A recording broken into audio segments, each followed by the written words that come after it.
Hi friends, welcome back to my channel. ನಾನು ನಿಮ್ಮ ಪ್ರೀತಿಯ ದೀಪಿಕಾ ನವೀನ್.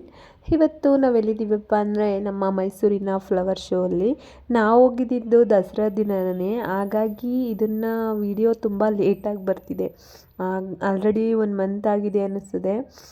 ನಾನು ಎಡಿಟಿಂಗ್ ಮಾಡಿರಲಿಲ್ಲ, ಹಾಗಾಗಿ ಪೋಸ್ಟ್ ಮಾಡೋಕ್ಕಾಗಿರಲಿಲ್ಲ ವೀಡಿಯೋಸ್ ಯಾವುದೂ.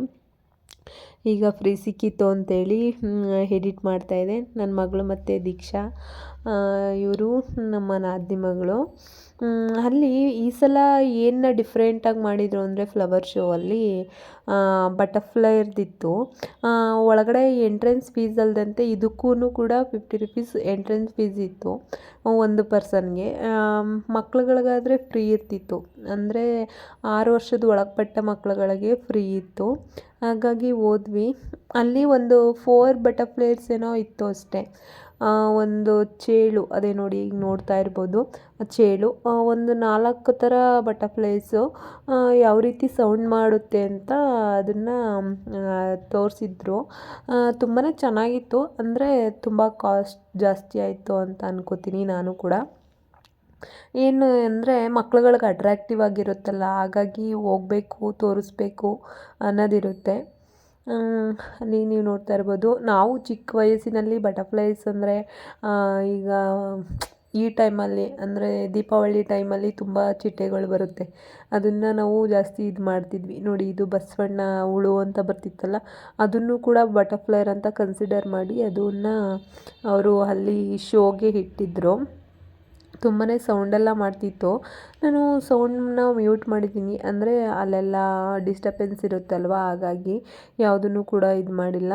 ನಾನು ಎಲ್ಲನೂ ಮ್ಯೂಟ್ ಮಾಡಿ ನನ್ನದೇ ಆದ ವಾಯ್ಸ್ ಓವರ್ನ ಕೊಡ್ತಾಯಿದ್ದೀನಿ. ನಿಜವಾಗ್ಲೂ ಈಗ ಮಕ್ಳುಗಳಿಗಾದರೆ ತುಂಬ ಎಲ್ಪ್ ಆಗುತ್ತೆ. ಈಗ ಈಗಿನ ಇದರಲ್ಲಿ ಈ ರೀತಿ ಎಲ್ಲ ಸಿಗೋದಿಲ್ಲ ನೋಡೋದಕ್ಕೆ ಮಕ್ಳುಗಳಿಗೆ. ಹಾಗಾಗಿ ನಾವು ಮಕ್ಳುಗಳಿಗೆ ತೋರಿಸೋದು ತುಂಬಾ ಇರುತ್ತೆ. ಹಾಗೆ ಏನು ಕೂಡ ಮಿಸ್ ಮಾಡ್ಕೋಬಾರ್ದು. ಆ ಟೈಮಲ್ಲಿ ಮಕ್ಳುಗಳಿಗೆ ಏನು ಸಿಗುತ್ತೆ ಅದನ್ನೆಲ್ಲ ತೋರಿಸ್ಬೇಕು ಅನ್ನೋದು ನಮ್ಮ ಇದಿರುತ್ತೆ. ಹಾಗಾಗಿ ನಮ್ಮ ಅಕ್ಕ ಮತ್ತು ನಮ್ಮ ಅತ್ತೆ, ನಮ್ಮ ಹಸ್ಬೆಂಡ್ ಅವರು 3 ಜನನೂ ಹೊರಗಡೆ ಫ್ಲವರ್ ಶೋ ಅಲ್ಲಿ ಫ್ಲವರ್ಸ್ನ ನೋಡ್ತಾಯಿದ್ರು. ನಾವು 3 ಜನ ಒಳಗಡೆ ಬಂದಿದ್ವಿ, ಪ್ರಾಪ್ತಿ ಮತ್ತು ದೀಕ್ಷಾ, ನಾನು. ನಾವು 3 ಜನ ಬಟರ್ಫ್ಲೈಸ್ನ ನೋಡ್ಕೊಂಡು ಹೋಗೋಣ ಅಂತ. ಏನು ಒಂದು 5 ನಿಮಿಷದಲ್ಲಿ ನೋಡ್ಬೋದು, ಅಂದರೆ ನಿಧಾನವಾಗಿ ನಾವು ನೋಡಿಕೊಂಡು ವೀಡಿಯೋ ಮಾಡಿಕೊಂಡು ಅಲ್ಲೇ ರೀಲ್ಸ್ ಎಲ್ಲ ಮಾಡಿ ಬಂದ್ವಿ. ತುಂಬಾ ಚೆನ್ನಾಗಿತ್ತು ಅನ್ನಿಸ್ತದೆ, ಅಟ್ರ್ಯಾಕ್ಟಿವ್ ಆಗಿತ್ತು. ಸ್ವಲ್ಪ ಅಟ್ರ್ಯಾಕ್ಟಿವ್ ಆಗಿ ಮಾಡಿದ್ರು. ಅದೇ ಒಂದೊಂದು ನಾನು ಹೇಳಿದ್ನಲ್ಲ, ಒಂದೊಂದು ಬಟರ್ಫ್ಲೈಸ್ ಯಾವ ರೀತಿ ಸೌಂಡ್ ಮಾಡುತ್ತೆ ಅನ್ನೋದ್ರ ಬಗ್ಗೆನೇ ಆಗಿತ್ತು. ಆಮೇಲೆ ಈ ಸಲ ಫ್ಲವರ್ ಶೋ ಅಲ್ಲಿ ಮಹದೇಶ್ವರ ಅದು ಇದಿದೆ ನೋಡಿ ಸ್ಟ್ಯಾಚು, ಅದನ್ನು ಮಾಡಿದರು. ಹಾಗೆಯೇ ಫ್ಲವರ್ ಶೋ ಒಳಗಡೆ ಗ್ಲಾಸಸ್ ಒಳಗಡೆನೂ ಕೂಡ ತುಂಬಾ ಚೆನ್ನಾಗಿ ಮಾಡಿದರು ಈ ಸಲ. ಅದಲ್ಲದಂತೆ ಅದೇ ಮಹಿಳೆಯರಿಗೆ ಅಮೌಂಟ್ ಬರ್ತಿದೆ ನೋಡಿ, ಭಾಗ್ಯಲಕ್ಷ್ಮಿ ಯೋಜನೆನ, ಅದೇನೋ ಅದನ್ನು ಮಾಡಿದರು. ಆಮೇಲೆ ಚಾಮುಂಡೇಶ್ವರಿದು ಮಾಡಿದರು. ಆಮೇಲೆ ಮಕ್ಕಳು ಅಂಗನವಾಡಿನೋ ಕಣೆ ಸ್ಕೂಲ್ನೋ ಏನೋ ಮಾಡಿದರು. ಆ ಥೀಮಲ್ಲಿ ಫ್ಲವರ್ನ ಡೆಕೋರೇಟ್ ಮಾಡಿದರು. ತುಂಬಾ ಅಟ್ರ್ಯಾಕ್ಟಿವ್ ಆಗಿತ್ತು. ಹಾಗೆಯೇ ನಮ್ಮ ಬ್ಯಾಡ್ ಲಕ್ ಏನಪ್ಪ ಅಂದರೆ ಅಲ್ಲಿ ತುಂಬಾ ಮಳೆ ಬಂತಿತ್ತು. ನಾವು ಇದನ್ನು ಬಟರ್ಫ್ಲೈಸ್ನ ನೋಡೋಕ್ಕೆ ಅಂತ ಒಳಗಡೆ ಬಂದ್ವಿ. ಬಂದ ತಕ್ಷಣ ಹೊರಗಡೆ ಎಕ್ಸಿಟ್ ಆಗೋಣ ಅಂತ ಹೋಗ್ತಿದ್ವಿ, ಅಷ್ಟರೊಳಗೆ ಮಳೆ ಸ್ಟಾರ್ಟ್ ಆಯಿತು. ನೀವೇ ನೋಡ್ತಾ ಇರ್ಬೋದು, ಮಳೆ ಸ್ಟಾರ್ಟ್ ಆಯಿತು. ಅಲ್ಲೇ ನಿಂತ್ಕೊಂಡ್ವಿ. ಹಾಗಾಗಿ ಎಲ್ಲೂ ಜಾಸ್ತಿ ಕವರ್ ಮಾಡೋದಕ್ಕೆ ಆಗಲಿಲ್ಲ, ಅಷ್ಟು ಮಳೆ ಇತ್ತು ತುಂಬ. ಎಲ್ಲ ಅವರು ಗ್ಲಾಸ್ ಹೌಸಲ್ಲಿದ್ದರು, ನಾವು ಹೊರಗಡೆನೇ ಇದ್ವಿ. ನೀವೇ ನೋಡ್ತಾ ಇರ್ಬೋದು. ಈಗ ನೋಡಿ, ಗ್ಲಾಸ್ ಹೌಸಲ್ಲಿ ಎಷ್ಟು ಚೆನ್ನಾಗಿದೆ ಅಂದರೆ ಈ ಸಲ ಥೀಮ್ ಚೆನ್ನಾಗಿದೆ.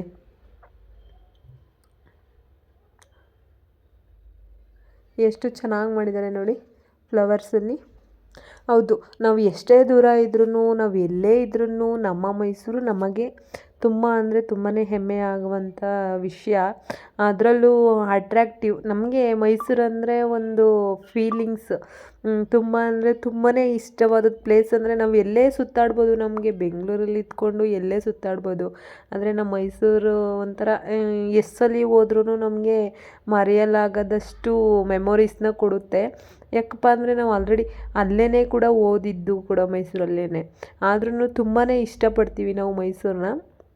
ಅದಕ್ಕೆ ನಾವು ಎಷ್ಟಲ್ಲಿ ಹೋದ್ರೂ ನಾವು ಮೈಸೂರು ಮೈಸೂರು ಮೈಸೂರು ಅಂತ ಇದು ಮಾಡ್ತೀವಿ, ಯಾವುದೇ ಒಂದು ವಿಷಯಕ್ಕಾದ್ರೂ ಕೂಡ.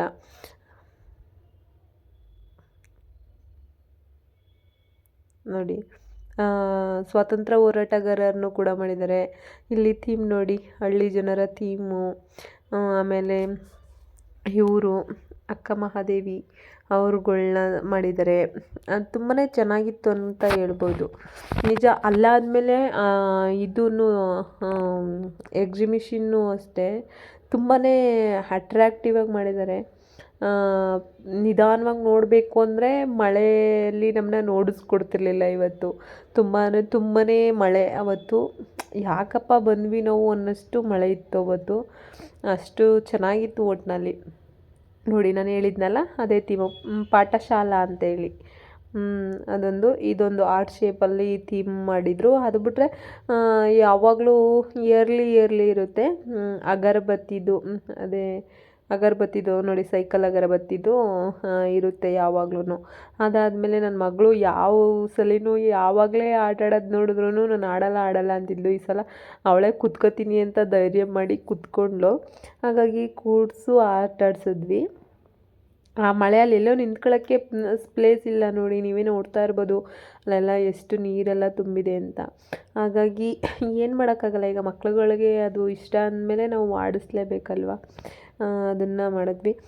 ಅದಾದಮೇಲೆ ನಾವು ಈಗ ಎಲ್ಲ ಟ್ರೆಂಡ್ ಬಂದಿದೆಯಲ್ಲ, ಇದು ರಿಂಗ್ಸ್ ಬಂದಿದೆ ನೋಡಿ, ಏರ್ಗೆ ಹಾಕ್ಕೊಳ್ಳೋದು, ಕರೆಂಟ್ ನೈಟ್ ಹೊತ್ತು ಆನ್ ಮಾಡ್ಕೊಬೋದಲ್ಲ ನೋಡಿ, ಅದನ್ನು ತಗೊಂಡ್ವಿ. ನನಗೆ ಏನು ಗೊತ್ತಾ, ಅಲ್ಲಿ ಹೋದರೆ ತಿನ್ನಬೇಕು ಚೆನ್ನಾಗಿ, ನಮ್ಮ ಮೈಸೂರಲ್ಲಿ ಬರಬೇಕಷ್ಟೇ. ನಮಗೆ ಮನೆಗೆ ಮಕ್ಳುಗಳಿಗೆ ಅಂತ ಅದು ಇದು ಪರ್ಚೇಸ್ ಮಾಡ್ಕೊಂಡು ಬರೋದು ಅದೆಲ್ಲ ಇಷ್ಟ ಆಗೋಲ್ಲ. ಯೂಸ್ ಆಗೋಂಥದ್ದು ತರಬೇಕು. ಯಾಕೆಂದರೆ ನಮ್ಮ ಪ್ರಾಪ್ತಿ ಹತ್ರ ಆಲ್ರೆಡಿ ತುಂಬಾ ಟಾಯ್ಸ್ ಇದೆ. ಅದನ್ನು ನಾನು ಸುಮ್ಮನೆ ವೇಸ್ಟು, ಅದನ್ನು ನಾನು ಯೂಸ್ ಮಾಡಲ್ಲ ಅಂತೇಳಿ ಎತ್ತಿಟ್ಟಿದ್ದೀನಿ ಮೇಲ್ಗಡೆ. ಅಷ್ಟು ತುಂಬ ಟಾಯ್ಸಸ್ ಇದೆ. ನನ್ನ ತಮ್ಮ ಎಲ್ಲೇ ಹೊರಗಡೆ ಹೋದ್ರೂ ಕೂಡ ಅವಳಿಗೆ ಅಂತ ತರ್ತಿರ್ತಾನೆ. ಒಂದು ಯಾವುದೇ ಚಿಕ್ಕ ಪ್ಲೇಸ್ಗೆ ಹೋದ್ರೂ ಕೂಡ ಅವಳಿಗೆ ಅಂತ ಏನಾರ ಒಂದಾರು ತಗೊಂಡು ಬಂದಿರ್ತಾನೆ. ಹಾಗಾಗಿ ಅಲ್ಲೂ ಅಮ್ಮನ ಮನೇಲೂ ಕೂಡ ತುಂಬ ಇದೆ ಟಾಯ್ಸಸ್ಸು. ಇಲ್ಲಿ ನಮ್ಮ ಮನೇಲೂ ಕೂಡ ತುಂಬ ಇದೆ. ಅದು ಸುಮ್ಮನೆ ಅವಳು ಆಡಲ್ಲ ಏನಿಲ್ಲ. ಹಾಗಾಗಿ ನಾನೆಲ್ಲನೂ ಎತ್ತಿ ಮೇಲ್ಗಡೆ ಇಟ್ಟಿದ್ದೀನಿ. ಹಾಗೆ ಎಲ್ಲನೂ ಕೂಡ ಏನು ಗೊತ್ತಾ, ಒಂದು ಮೆಮೊರಿಲಿ ಉಳ್ಕೊಳ್ಳುತ್ತೆ ಮಕ್ಳುಗಳಿಗೆ. ಈ ರೀತಿ ಆಟ ಆಡಿಸ್ಬೇಕು, ಅವ್ರು ಏನು ತಿಂತೀನಿ ಅಂತಾರೆ ಅದನ್ನ ತಿನ್ನಿಸ್ಬೇಕು ಅಷ್ಟೇ. ಅದು ಬಿಟ್ಟು ನಾವು ಶಾಪಿಂಗ್ ಮಾಡ್ಕೊಂಡು ಬರೋದು, ಅದು ಮಾಡ್ಕೊಂಡು ನಾವು ಅಲ್ಲಿ ಹೋದಾಗ ಲಗೇಜ್ನ ಮಾಡ್ಕೊಂಡು ಬರೋ ಥರ ಮಾಡ್ಕೊಬಾರ್ದು. ಮತ್ತು ಎಂಜಾಯ್ ಮಾಡಬೇಕು, ಎಂಜಾಯ್ ಮಾಡೋ ಟೈಮಲ್ಲಿ ಅಂತೇಳಿ ಅದು ಒಂದು ಮೆಮೊರಿಲಿ ಉಳ್ಕೊಳ್ಳುತ್ತೆ ಅನ್ನೋದಕ್ಕೋಸ್ಕರ ಈ ರೀತಿ ಹೋಗ್ತೀವಿ ಅಷ್ಟೇ. ಅದು ಬಿಟ್ಟು ಅಲ್ಲಿ ಶಾಪಿಂಗ್ ಮಾಡೋದೆಲ್ಲ ಇಷ್ಟ ಆಗೋದಿಲ್ಲ.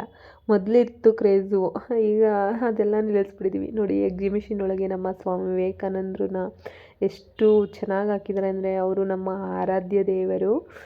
ಹಾಗೆ ನೋಡ್ತಾ ಇರ್ಬೋದು ಇಲ್ಲಿ ಶಾಪಿಂಗ್ಸು ಎಲ್ಲ 100 200 ಅಂತ ಹಾಕಿರ್ತಾರೆ ಬೋರ್ಡ್ನ ಹೊರಗಡೆಯಿಂದ. ಅಲ್ಲಿ ಒಳಗಡೆ ಹೋದಾಗ ಗೊತ್ತಾಗುತ್ತೆ ನಮಗೆ ಎಷ್ಟು ತುಂಬ ಜಾಸ್ತಿ ಕಾಸ್ಟ್ಲಿ ಅಲ್ಲಿ ಅದು ಬೈ ಮಾಡೋದಕ್ಕಾಗಲ್ಲ. ಸುಮ್ಮನೆ ಮೇಲ್ಗಡೆ ಹೊರಗಡೆ ಇರೋದನ್ನ ಮಾತ್ರ 1 ಲೈನ್ 2 ಲೈನ್ ಅಷ್ಟೇ ಅದು ಕಾಸ್ಟ್ ಇರುತ್ತೆ. ನೋಡಿ, ಈ ಸಲ ರೇಣುಕಾ ಯಲ್ಲಮ್ಮ ಅವ್ರನ್ನ ಮತ್ತು ಈ ಥೀಮ್ನ ಎಷ್ಟು ಚೆನ್ನಾಗಿ ಮಾಡಿದ್ದಾರೆ ಅಂದರೆ ನಾನು ಹೇಳಲಿಲ್ವಾ, ಅಷ್ಟು ಚೆನ್ನಾಗಿ ಮಾಡಿದ್ದಾರೆ. ನಮ್ಮ ಕರ್ನಾಟಕದ ಸೊಬಗನ್ನ ಎತ್ತಿ ತೋರಿಸುವಂಥದ್ದನ್ನ ಮಾಡಿದ್ದಾರೆ. ಆಗಿನ ಕಾಲದಲ್ಲಿ ಯಾವ ರೀತಿ ಇತ್ತು ಅನ್ನೋದ್ರ ಬಗ್ಗೆ, ಕಲೆಗಳ ಬಗ್ಗೆ ಎಷ್ಟು ಚೆನ್ನಾಗಿ ಮಾಡಿದ್ದಾರೆ ನೋಡ್ಬೋದು. ಅವೆಲ್ಲ ಮೆಮೊರೀಸಲ್ಲಿ ಉಳ್ಕೊಳ್ಳುತ್ತೆ ಅಲ್ವಾ. ಇದು ನೋಡಿ, ಇವರೇ ನಮ್ಮ ಹಸ್ಬೆಂಡ್ ಇದ್ದಾರಲ್ಲ ಅವರ ತಂಗಿ. ಅಂದರೆ ನಮಗೆ, ನಾನು ಅಕ್ಕ ಅಂತಲೇ ಕರೆಯೋದು ಯಾವಾಗ್ಲೂ ಅವ್ರನ್ನ. ಮತ್ತೆ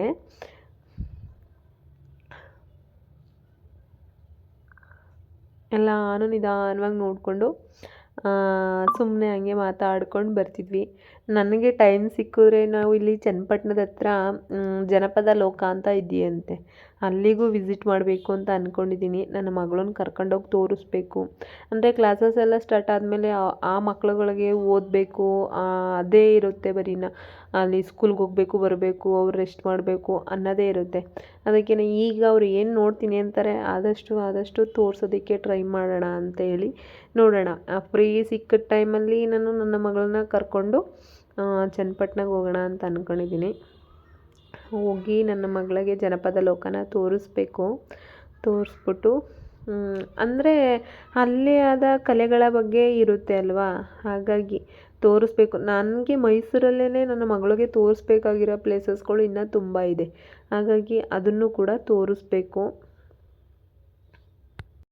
ಅಂದರೆ ಈಗಿನ ಕಾಲದಲ್ಲಿ ನಮ್ಮ ಹಿಂದಿನ ಕಾಲದ್ದೆಲ್ಲ ಹೊರ್ಟೋಗಿದೆ ಅಲ್ವಾ ಸ್ವಲ್ಪ. ಹಾಗಾಗಿ ಆ ಟ್ರೆಡಿಷನಲ್ಲಾಗಿ ಮಾಡಿದರು.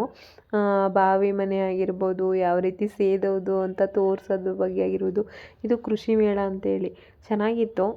ಒಂದೊಂದು ಥರ ಅಟ್ರ್ಯಾಕ್ಟಿವ್ ಆಗಿ ಮಾಡಿದರು.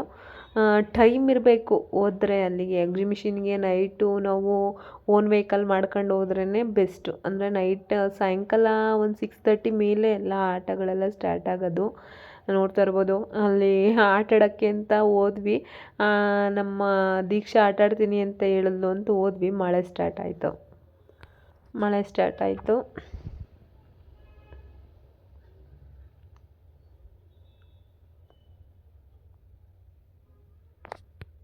ಇನ್ನೂ ಸ್ವಲ್ಪ ಕ್ಲಿಪ್ಪಿಂಗ್ಸ್ ಎಲ್ಲ ಮಿಸ್ ಆಗಿದೆ.